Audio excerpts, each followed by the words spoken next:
For years, my HOA board acted like kings of the neighborhood, controlling every little detail of our lives, fining me for leaving my trash can out 5 minutes late, threatening me over a flower pot on my porch, and even dictating what shade of paint I could use on my front door.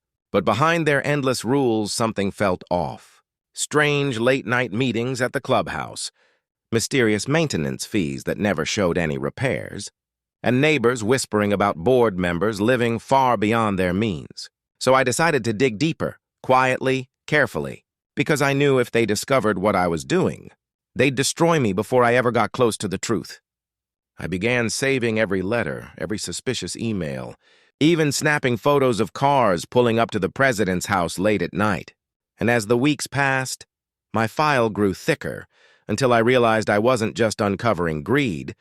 I was exposing crimes, and the weight of that evidence terrified me. Because what if I was wrong? Or worse, what if they came after me before I could speak? Still, I couldn't stay silent. I owed it to every terrified neighbor who paid those bogus fines in fear. So I waited, biding my time for the perfect moment. And it came on the night of the annual HOA meeting. Every homeowner packed into the room, the board sitting smugly at their table, already prepared to announce another round of special assessments, when my heart pounded as I stood.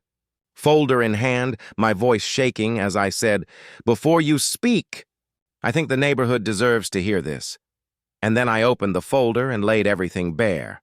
Bank statements, secret recordings, signed papers proving they funneled our money into their own pockets. And the silence in that room was deafening before the first gasp broke, followed by shouts of anger. Neighbors who had lived in fear for years suddenly realizing the truth. And I will never forget the look on the board members' faces as their confidence drained into panic. Their hands trembling, eyes darting for an escape while the evidence passed from hand to hand. And within minutes, phones were dialing police, neighbors demanding justice.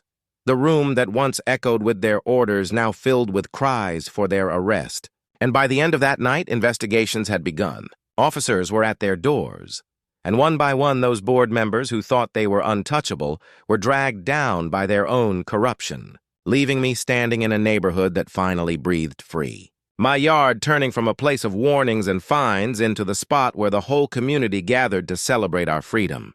But here's the truth that nobody saw coming. Taking down the board was only the beginning, because what happened after they were gone changed everything again. And if you think this story ends here, you're dead wrong, because the real twist was yet to be revealed.